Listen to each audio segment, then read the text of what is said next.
শার্শা থানা লক্ষণপুর ইউনিয়নের ১ নম্বর ওয়ার্ড দুর্গাপুরের উদ্যোগে জামায়াতে ইসলামীর ইফতার মাহফিল অনুষ্ঠিত হয়েছে। অনুষ্ঠানে প্রধান অতিথি হিসেবে উপস্থিত ছিলেন অ্যাডভোকেট জাহাঙ্গীর আলম, সেক্রেটারি বাংলাদেশের জামায়াত ইসলামী শার্শা উপজেলা, যুব বিভাগের সভাপতি মোহাম্মদ আবুল কালাম আজাদ, লক্ষণপুর ইউনিয়ন সভাপতি মোহাম্মদ আবুল হাসান সহ ইউনিয়ন এবং থানার বিভিন্ন স্তরের নেতৃবৃন্দ। বিশেষ অতিথির বক্তব্যে আবুল কালাম আজাদ বলেন, এই রমজান মাসেই পবিত্র কোরআন নাজিল করা হয়েছে সত্য মিথ্যার পার্থক্য করার জন্য। তিনি আরো বলেন, ২৪-এর বীর শহীদরা যে লক্ষ্যে তাদের জীবনকে বিলীন করে দিয়েছেন, সেই ইনসাফ ভিত্তিক সমাজ গঠনের স্বপ্ন দেখেছে বাংলাদেশ জামায়াতে ইসলামী। বাংলাদেশের জামায়াতে ইসলামী সেই সমাজ প্রতিষ্ঠিত করতে চায়। আমি আজকে ইফতার মাহফিল থেকে আপনাদের কাছে উদাত্ত আহ্বান রাখতে চাই।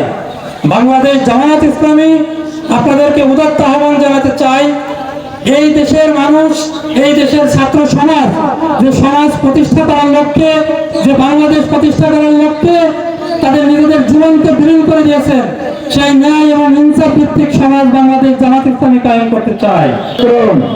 বান্দা রোজা রাখে একমাত্র আমার জন্য, আর রোজার বদলা, রোজার পুরস্কার, এর সওয়াব আমি রব্বুল আলামিন নিজেই দেব, বলুন সুবহানাল্লাহ।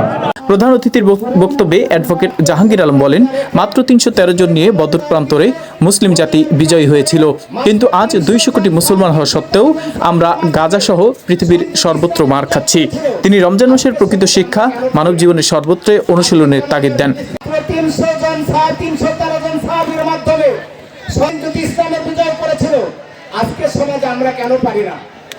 আজকে কেন আমার ফিলিস্তিনের ভাইরা মার খায়? কেন গাজার ভাইরা মার খায়? কেন কাশ্মীরের ভাইরা মার খায়? পরে দোয়া মোনাজাত শেষে ইফতার মাহফিল শেষ হয়। ইসমাইল হোসেন, নিউজ শার্শা।